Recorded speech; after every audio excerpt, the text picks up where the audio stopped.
My guest this week is Andrew Rieger. Andrew is the singer-songwriter behind Athens, Georgia's Elf Power, who formed in 1994 and have been touring the world and releasing records ever since. In 2022, the band released Artificial Countrysides, their 14th album in a catalog that includes collaborations with acclaimed producer Dave Friedman and legendary folk singer Vic Chestnut. The band has toured North America, Europe, and Japan many times, playing many classic venues and festivals, and Elf Power is a member of the heralded Elephant Six Collective, with their friends and collaborators Neutral Milk Hotel, Apples in Stereo, Olivia Tremor Control of Montreal, and many more, about whom a critically acclaimed documentary film, The Elephant Six Recording Company, was released in 2023. Band members also maintain and operate the Orange Twin Conservation Community, 155 acres of beautiful land on the outskirts of Athens that has initiated the development of a highly progressive, self-sustainable, and ecologically minded cluster village and nature preserve, featuring a natural amphitheater that has hosted many concerts like Neutral Milk Hotel, Bonnie Prince Billy, Jan Deck, that's amazing, Tall Dwarves, Neil Hamburger, and more. Andrew also co-runs Orange Twin Records, which has released over 50 albums to date. He also teaches classes at the University of Georgia's Music Business program, where he teaches classes like distribution of recorded music and live music and touring. And it's my extreme pleasure to welcome to Revolutions Per Movie, Andrew Rieger. Hi, Andrew. Hey, Chris. How's it going? Great. I just got to see the Elephant Six Recording Company documentary. It's incredible. Yeah, it's getting a really good reception. People are liking it, so I'm excited about that.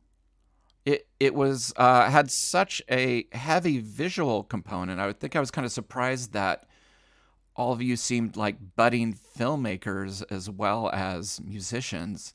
Yeah, and lots of the people involved are also, visual artists as well. So that was I thought that the filmmakers worked that really well into it. The way they did it made you physically feel the music. It was really lovely. Like when things would slow down and stretch out and get very dreamy, I thought they did a really great job. And I especially liked the moments where it would just, somebody would be talking and then you just stop and thought, and the music would just take over. I thought it was kind of beautiful. hmm Yeah, I thought so too. I think for some people maybe that was initially like a kind of a jarring technique, but I think once people kind of got used to it, then I think it works really well. Well, that's what music does for me. Yeah, I'm definitely a talker, but music makes me be quiet for a change. yeah, it's true.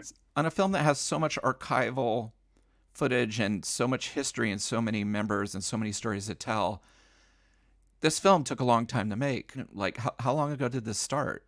I mean, I feel like I did those interviews like 10 years ago. It's been a long time in the works, It just took a long time for them to conduct all the interviews and then, get it edited and get all the archival footage together. I mean, Lance Bangs, who I'm sure you know that lives there in Portland, Yeah. was around in the early days, and so he did he captured a lot of those early concerts. So yeah, his stuff was kind of integral to it for sure. And then all of a sudden, are you just surprised that it's here, that it's wrapped up after so much time? Yeah, because I've been seeing like cuts of it all along, and yeah, so it's felt like almost done for a couple years now. But yeah, I think the final cut and the final edit of it is definitely the best one that I've seen. Did you set out to make music videos early on with Elf Power? Was that something you were interested in? We didn't do a whole lot of music videos until yeah, I think the first like real music video that we did was like in 2001 maybe. Okay. Um, so yeah, I mean we would do some kind of um some like experimental kind of arty little films just for our own amusement, but yeah, we weren't really doing like traditional music videos early on.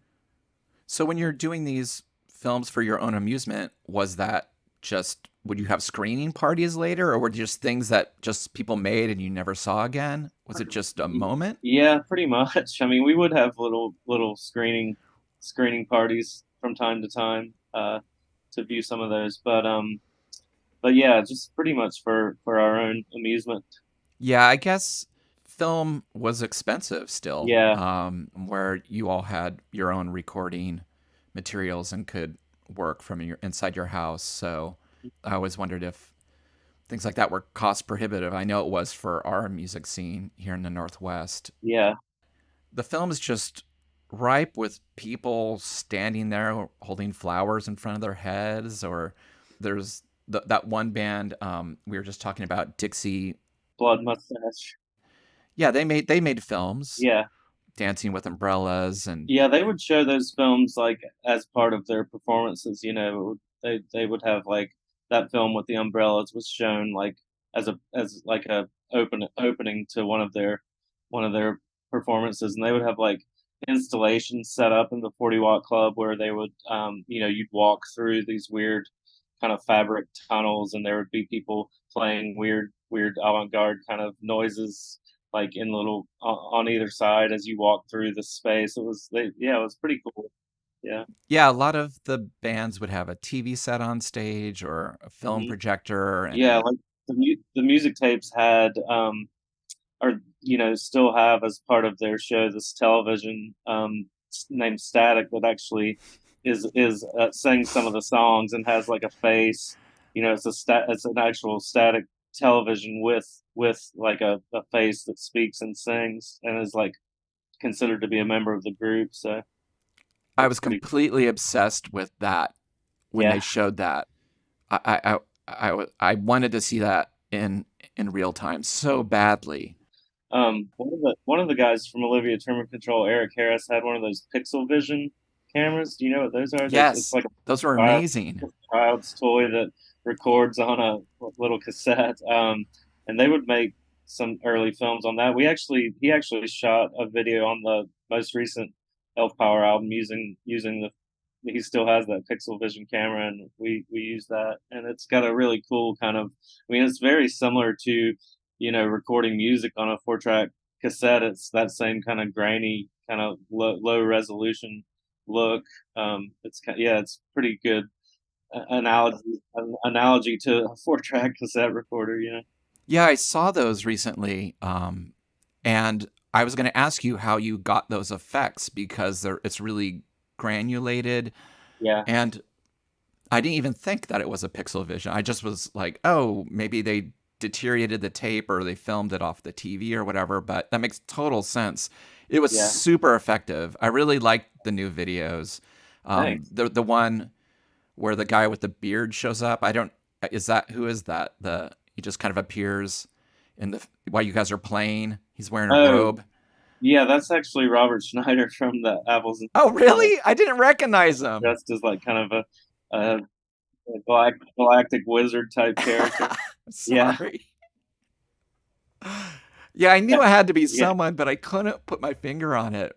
But I love that those videos have a feeling of like a Monkeys episode video, music video, and strange underground New York '60s experimental filmmaking jammed Yeah. together.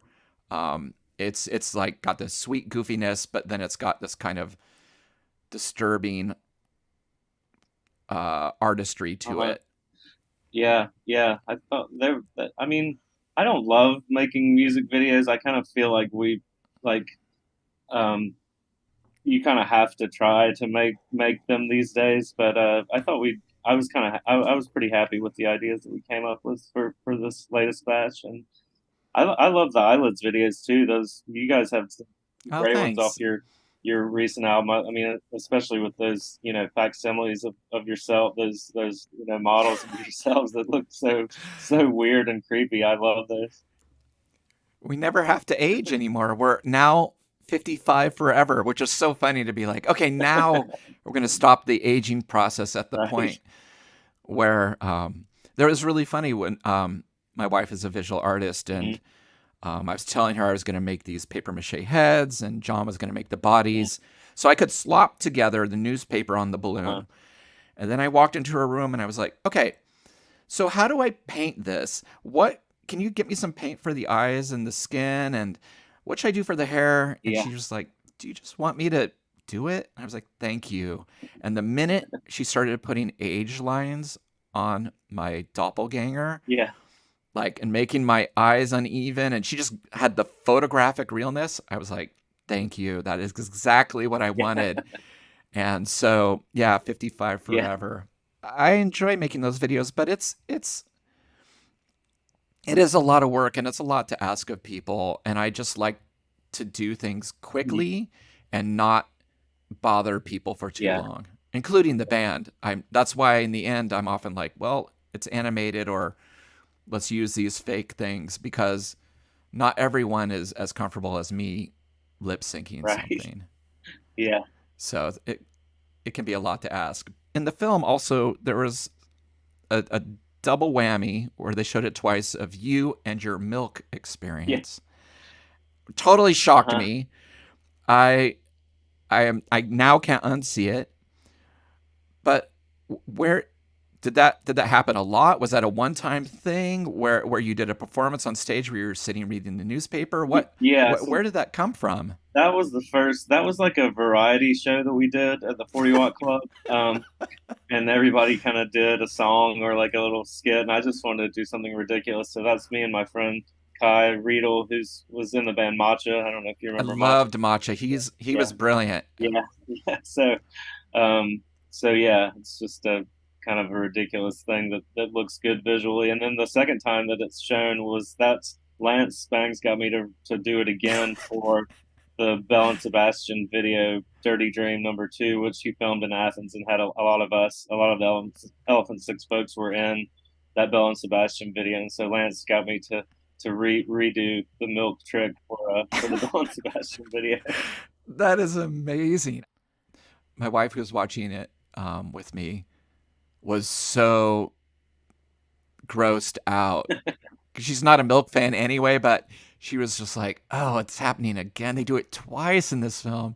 But it is very it's dedicated Yeah. and it's full on. And the 40 watt did not have a carpeted stage, did No, it? I had like a system like of towels. Okay. Like yeah, I had it set up to catch the spill off.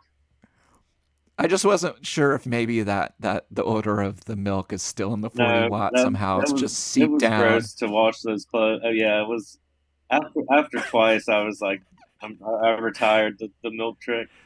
Well, did Elf Power feel any pressure to create visual components? Some of the stuff that a lot of the bands in Elephant Six, not all of them, but some of them were really full on, like, overload visually. Where Elf Power to me has just always been like, every fucking song is amazing. Like, just, you're an amazing Thanks. songwriter and lyricist.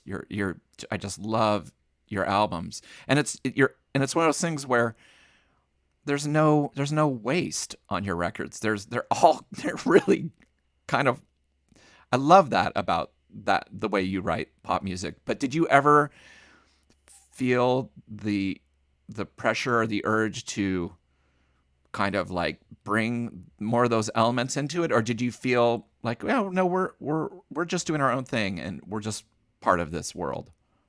Yeah, I mean, I'm not like a. I mean, I'm not like a great visual artist the way that like Will Hart from Olivia Tremor Control is. I mean, I think he out of all of the Elephant Six bands, he's the one who has just this really great identifiable kind of style of his artwork that is on all of their album covers. I mean, I doodle a little bit, and some of my drawings have been like on our T-shirts and stuff, but none of us were strong enough visual artists that we wanted to, that we felt strong enough to come up with things for our album covers each time. But I think we always chose interesting art, or like friends of ours that were artists, chose interesting visual images for our covers. Yes.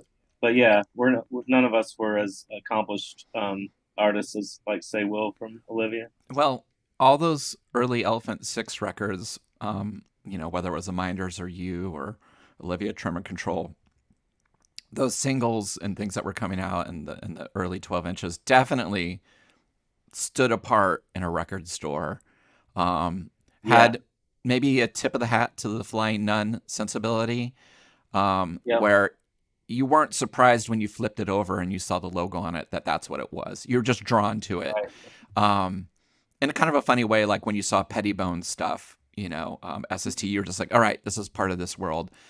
Yeah. So I just always loved record covers that radiated some sense of strangeness to them, um, but not just being like we're aren't we crazy? Like isn't this freaking Yeah. you out? It was never that. Yeah, it stood out, and I think that's amazing. I think this film really it got into my psyche in a surprising way. I didn't expect it to move me as much as it did. Seeing the Velvet Underground film, the Todd Haynes film recently, and this film, Yeah. just about place, time, and chance meetings, and how accidentally people come together to make something great. I think Yeah. is an amazing thing about music and art, and I think this film really captures how people just found each other and it just became something out of this world. Oh, yeah. I'm glad you liked it so much. Yeah, congratulations. I think it's great. Yeah. I'm excited to see again, and I wouldn't be surprised if somebody wants to talk about it on this show and go deep on it. Yeah. It's so rewatchable. Yeah. A great tribute to the community and also people in it who are still a creative force. Yeah. For sure. I am so excited to be talking about the film you picked today, Born to Boogie, the 1972 Marc Bolan film, Hmm. directed by Ringo Starr. Where did you first hear Marc Bolan? I mean, I think I first heard, like, of course, like Get It on like classic rock radio growing up, as a kid, and then also hearing like Power Station's cover of that was kind of a hit in the Oh, '80s. right. I think that was kind of my first introduction, and I liked the song, but it didn't. It took until like the mid '90s when I was out of college that I came across a copy of the self-titled T-Rex album, which I that's one of my favorites because that's kind of like the bridge between the early kind of acoustic hippie Tyrannosaurus Rex records, which are amazing. And then the full band like Electric Warrior Slider era. Because it's half kind of acoustic, but then there is some electric guitar on there, but it's not like a full band, full rock album. So I really love that album because it's kind of like the bridge between both of those worlds. Which yeah, I love really got into the early Tyrannosaurus Rex stuff then later, and then also I mean I like everything. I mean, some of the later albums were not that great, but there were great songs on all the albums. I mean, the last album, Dandy in the Underworld, is not a great album, but the title track is amazing. So I Yes, feel like he was doing good stuff up until his death. I agree. And that record you mentioned is also my favorite Marc Bolan record. The It, T Rex subtitle, yeah, yeah, it does split the difference. He's starting to play electric guitar for the first time, but it's mostly just Mickey Finn on yeah, bongos and him on guitar and vocal. And it's really stripped down and really intimate and doesn't really sound like anything else that was coming out at the time. yeah, Songs like oh Jewel are yeah, just yeah, incredible. Have you heard the John's Children's stuff that yeah, Bolan yeah. was in? I mean, I know that Mark Bolan was in kind of the earlier iteration of that band. Okay. But although he doesn't, he's mostly was playing guitar. I think he sings lead on one or two of the recordings, but mostly it's somebody else that's singing lead on those recordings. But yeah, I like that stuff as well. The original drummer in John's Children became changed his name and became the bongo player in Tyrannosaurus Rex. Uh, yeah, Steve Peregrine took, yes, and he was much more accomplished than Mickey Finn, who went to perform with Bolan and mhm, T Rex.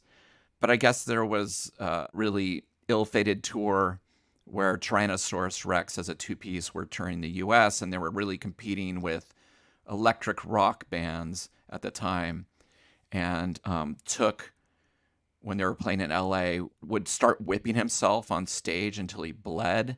Wow. He said, I took my shirt off in the Sunset Strip where we were playing and whipped myself till everybody shut up. With a belt, a bit of blood and the whole of Los Angeles shuts up. What's going on, man? There's some nutter attacking himself on stage. I mean, Iggy Stooge had the same basic approach, which when you listen to those records, it's so hard to imagine them going violent on Yeah. stage with this, because it's quite beautiful Right. and peaceful, Yeah. folky, dragon, elfish music. Hmm. Yeah. Yeah. That's kind of shocking to hear that. So, where did you see this film initially? It was really hard to find. Yeah, I mean, I think I bought a VHS copy of it at Tower Records in New York in the '90s, and that's yeah, you could find it. I think it was an import, and you could only find it in certain places like that, But yeah, I'd heard about it for a couple years before I was able to get a copy of it. This film kind of catches the fire that Marc Bolan had stepped into, coming from the folk world and going full on electric, Hmm. Chuck Berry, boogie, proto glam. But I'm sure it was a bit of a Dylan thing too for fans who were having a hard time getting through. This is what you are now? Yeah, I could see maybe if I was around back then, and was a big fan of the early stuff, maybe I would have thought, that the Electric Warrior stuff was more of like a calculated attempt at cashing in, which it kind of was, but he did it so well that I think it felt authentic to me as well. He's one of the biggest influences on my music. Like right when I really got into, I mean, I was kind of getting into T-Rex right as I was starting to write songs and four track a lot and record, and so it was kind of like the perfect timing of like right when I was kind of transitioning from just playing guitar to singing and writing songs myself. So yeah, I'd say he's might be my biggest influence. Lyrically or musically? Uh, Or where does it begin with you? yeah, both lyrically and musically, I would say. I mean, I think his lyrics are really odd and cool. And yeah, I mean, musically, I just love the. I mean, his melodies are great, and just the simplicity of it is it seems real easy, but it's not. It's not easy to write songs that are that are that catchy and simplistic. Yeah, like Metal Guru Yeah, just is like a perfect pop song, but mhm, no one really had written that before. yeah, for sure. Do you have a favorite Bolan lyric? Oh gosh, I mean, there's so many good ones. I mean, I love. She's got the universe reclining in her hair from Jeepster. That's Is such a good. good line. Yeah, I really like. It's weird. I don't know why, but John Lennon knows your name, and I've seen his. yeah, It's just such a weird line, and then he goes rock, and then he yeah, does this beautiful double guitar solo. yeah. T Rex also feels like it's very full of excess, and Hmm. Visconti's production is very lush and orchestrated. Did you ever pull any of those production techniques into your own work? Um, I don't know about the. I mean, certainly not really like the lushness of the strings, like on Cosmic Dancer or anything, but definitely like some of the just the guitar sounds and I think he's kind of underrated as a guitar player. I mean, I've even seen people criticize him and say that they don't think he's that good of a guitar player, but I I don't agree with that at all. I think I don't he's either. I mean, yeah, certainly maybe he's not as virtuistic as Eric Clapton or Eddie Van Halen or somebody, but he's just got such a great melodic sense and great tone and just yeah, great style. Yeah, he's got a fantastic energy, and I think he's one of the most charismatic guitar players. you Hmm. can just feel his personality and joy. And in this film, he's laughing while he's playing guitar. He's in heaven. And I just think it's really Yeah, joyous to see someone just like tip their head back and laugh. It's just strange, but it works, and it comes through in his melodies, and his solos are untraditional. yeah, And I just fell in love with it. It just seems so different. And it's interesting to think in 1972 how many people were also wanting to be in his orbit. You have Ringo Starr and Elton John and Bowie and people wanting to kind of hang around with this strange, elfish rock bopper. yeah, It's kind of amazing that the Beatles were like, this is the future. yeah. Ringo particularly seemed. I mean, it seemed like they were really good friends, and that they so they you can really tell that they're having fun. Some of the sillier kind of little skits that they do, where Ringo's like dressed up like a mouse, and they're doing kind of Dada poetry little bits. They seem like they're just having a really good time and not taking it too seriously, and they realize that it's ridiculous. And that's one of the other things I like about the movie is it opens with the live one of the live concert shots, and there's a huge cardboard cutout of himself on stage, and he's wearing a T-shirt with his own face on it, which Yes. it's like this unbelievable arrogance, but it's kind of poking fun at that as well. It's just so ridiculous and over the top that it's kind of making fun of that whole thing, that whole you know kind of overblown egotism that's so big in rock music. But I think he also owned it. I think he had a little bit of that. I think he thought he was pretty fucking cool Yeah, and was yeah, kind of a star. right. And I am obsessed with those cardboard cutouts on stage and that Yeah, shirt. There's an yeah, illustrated shirt he's wearing. yeah, And the last time I watched it, I noticed up in the alcoves there are additional different images of Marc Bolan as well above them on the stage. right. Yeah, And you mentioned that there are these vignettes in the film as well as concert footage. It's a short film. The film is 67 minutes long. yeah, And so one of the staged segments is basically a minute and 2 second shot of Ringo and in that mouse outfit and Bolan as the Mad Hatter mhm, driving on a tarmac towards the camera for a minute and 2 seconds. So already now the movie is 66 minutes long, right? It's yeah, shorter. You're getting less Bolan already. They arrive. He's reciting poetry. I found the poem that he reads in the car. I don't know if I should do the voice, but electric wind, footsteps send me to the citadel of your soul. Rock and roll children born to dance to the beat of your heart and die to the rhythm of the universe. There you go. He loved putting rock into his lyrics too. yeah, I don't yeah, think there's any other lyricist who mentioned rock and roll in his songs as much as he did. yeah, yeah. It's true.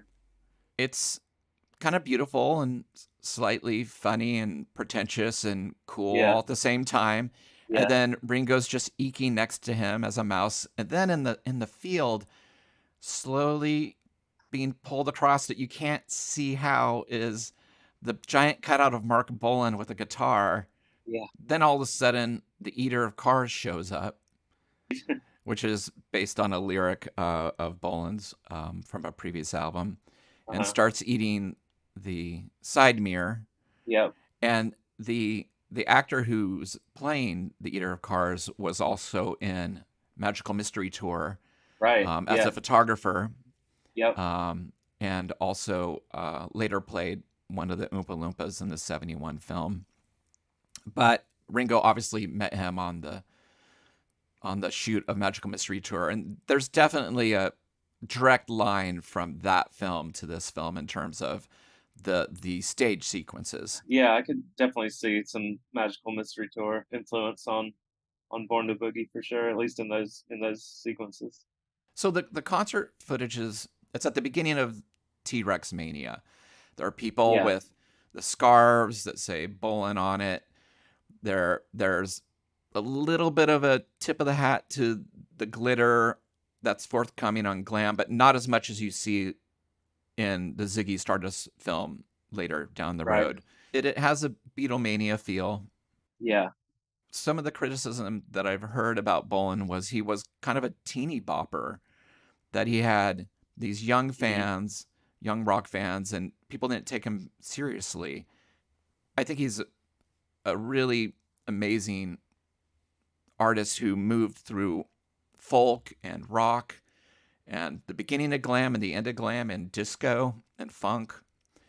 yeah. I mean, I definitely think of him and Bowie, you know, as you know, they were friends and kind of competitors, and um, you know, I do think of them kind of being having some similarities, but yeah, but Bowie was taken more seriously, I think, by critics and you know, like as more of a serious artist, whereas like you said, Marc Bolan was kind of seen as like a teeny bopper and like catering to you know teenagers or whatever. But and I mean there is some truth to that, but he does it. I mean those songs are so good. Like I don't mind that it's you know I love like Slade and Sweet and all the stuff that's even cornier than Yes. some of the cheesier Mark Bolan songs, so I have no problem with it at all.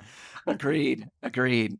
Yeah. Yeah, and he definitely embraced American rock too as an Yeah. influence, um, where Bowie seemed more British to me in his Yep. influences.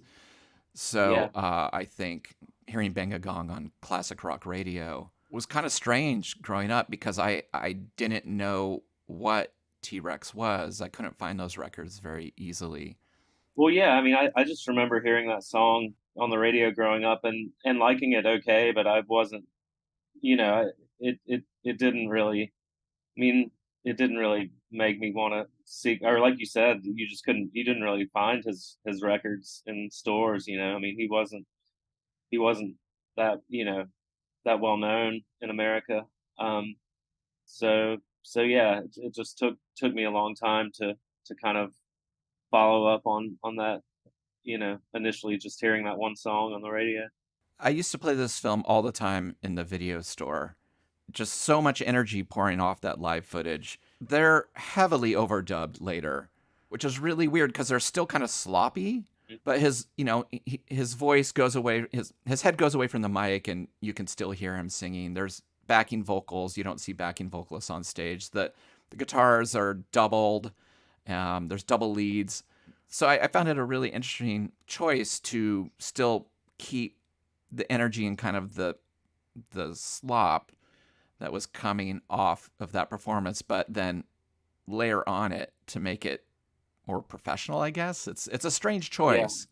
Yeah, and then the footage, one of my favorite parts is the scenes with him and Ringo and Elton John, you know, playing Tutti Frutti and Children of the It's Revolution, amazing.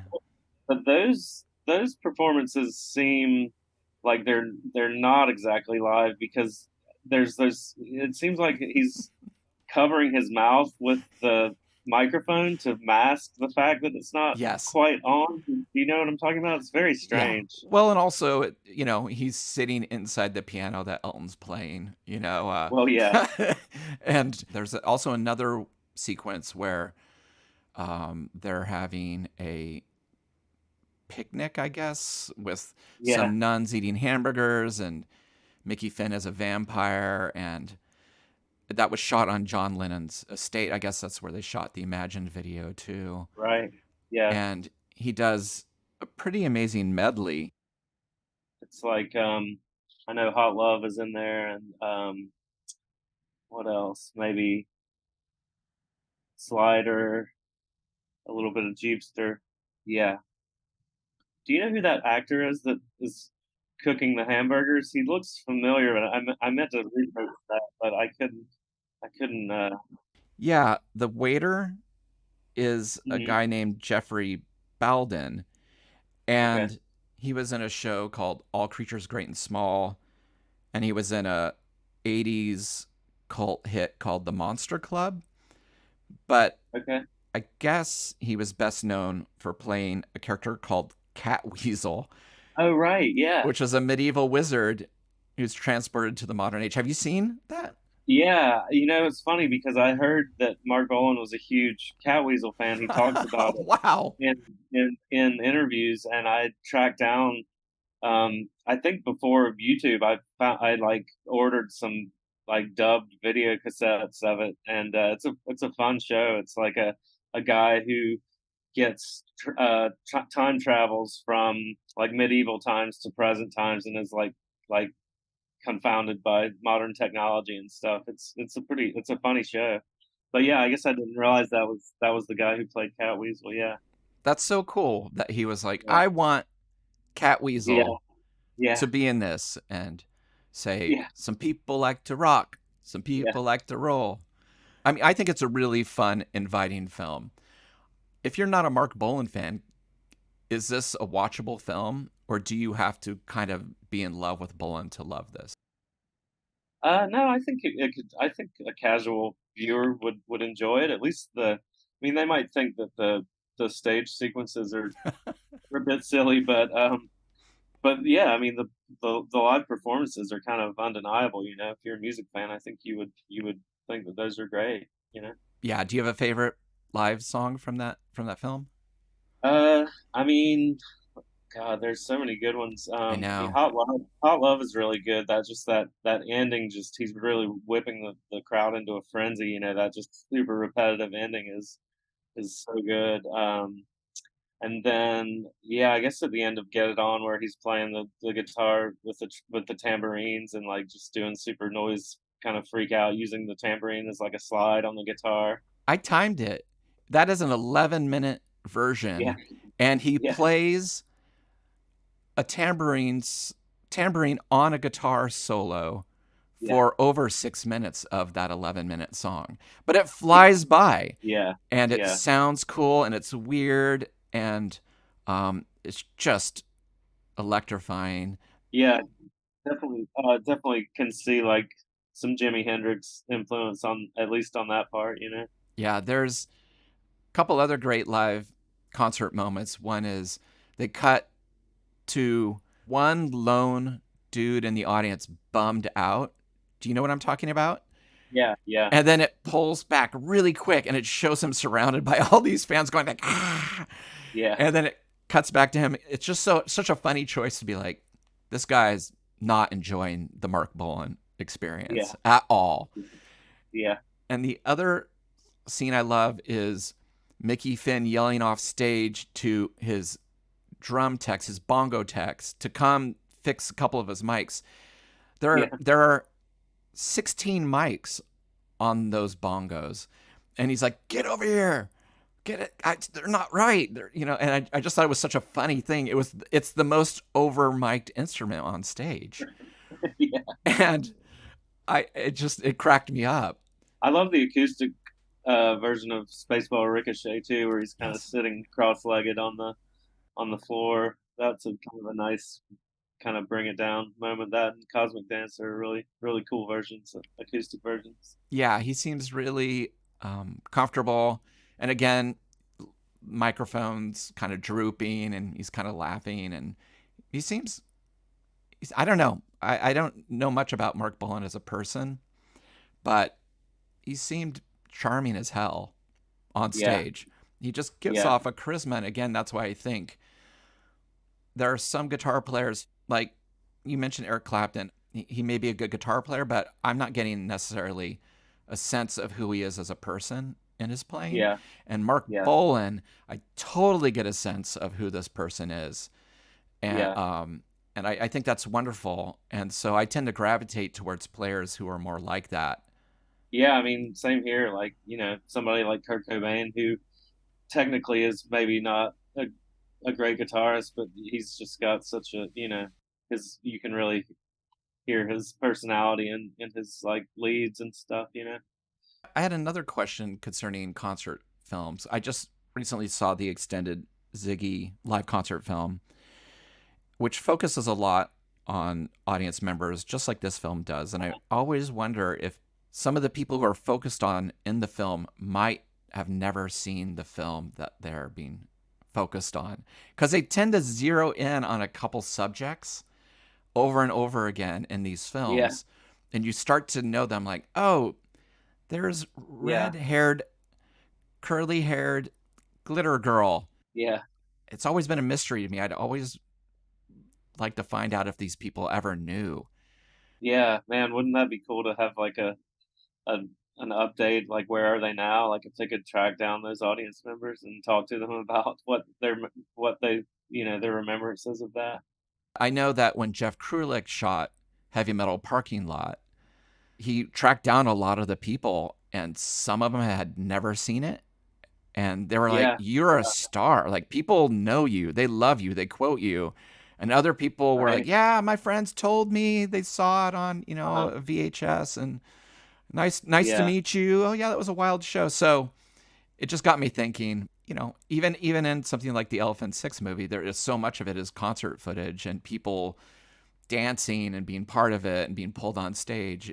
I mean, it seems like that audience will be very aware that this is coming out compared to yeah, maybe a 12,000 seat Bolan concert freak out. yeah, yeah, Have you ever done Bolan covers? yeah. Um, we've done. Let's see. We've got recordings. Actually, the only time that Elf Power was ever played on John Peel's radio show when he was still alive was him playing our cover of Dandy in the Underworld, which was on like a UK compilation album.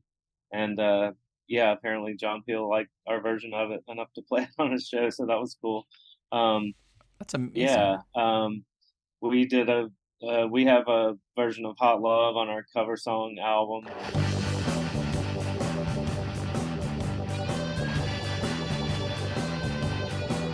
She's the woman of gold and she's not very old. We recorded a version of the slider early on, but never released it. So yeah, we've done a couple. We've played a 20th Century Boy live here and there. So yeah, done several. Do you feel like cover versions should stay pretty close to the material, or do you think that it needs to just break away from what the original artist was doing? I mean, I like hearing drastic, reinterpretations of other people's songs, but then I also like, a fairly faithful cover, just if it's done well. I don't think either way is necessarily better, but yeah, I mean, I like to think that we kind of put our own stamp on our versions of the T-Rex song. It's so cool about John Peel too, Yeah, because he was a big early adopter yeah, with he was. Tyrannosaurus Rex, Yep, correct? yeah, he was a big supporter. I got the feeling that when T-Rex came around, I don't think he was playing them on his show. Right. Yeah. I also found out that T-Rex record sales were accounting for 6% of all British record sales. Wow. And at one point, 100,000 copies a day were being sold. Uh-huh. So I guess I was always shocked that he was ground zero with glam. His music is very grounded, I feel.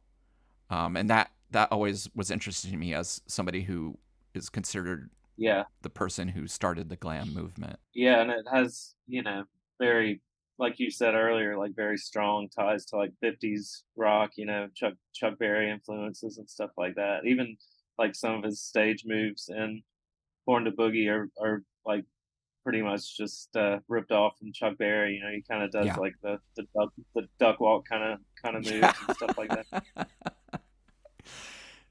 Yeah, I guess where a lot of the color in his music comes from is his lyrics. Yeah.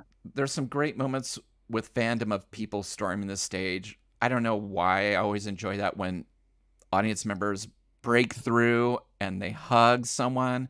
I know it's scary. Whenever that happens in a film, I just find it electrifying. And in this film, he's just whipping people up, and it's getting Right. higher and higher. And there's that sequence where someone does get on Yeah. stage, hugs him, pulled off, and then it's kind of calmed down, and then somebody from the wings tries to get through, and they pull her back, and he's just kind of like, yeah, just a day's work. Yeah. You have to wonder if they let the one guy on just because they knew it would make a good moment. Yeah, he's a Yeah. good-looking guy too. I just love his Hmm. style. He's full on. Yeah.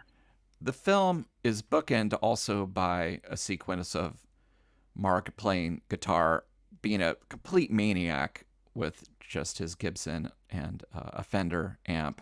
That's how the film begins, and then it ends with Mark in the same space, this little stage space, in his own world, and then a little girl comes up to him, and he stops, and he walks off stage with her. But of course, Yeah.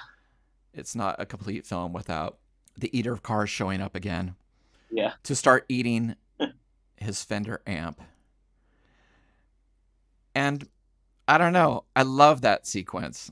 I think building a Hmm. fake Fender amp so that someone could just start eating it, Yeah.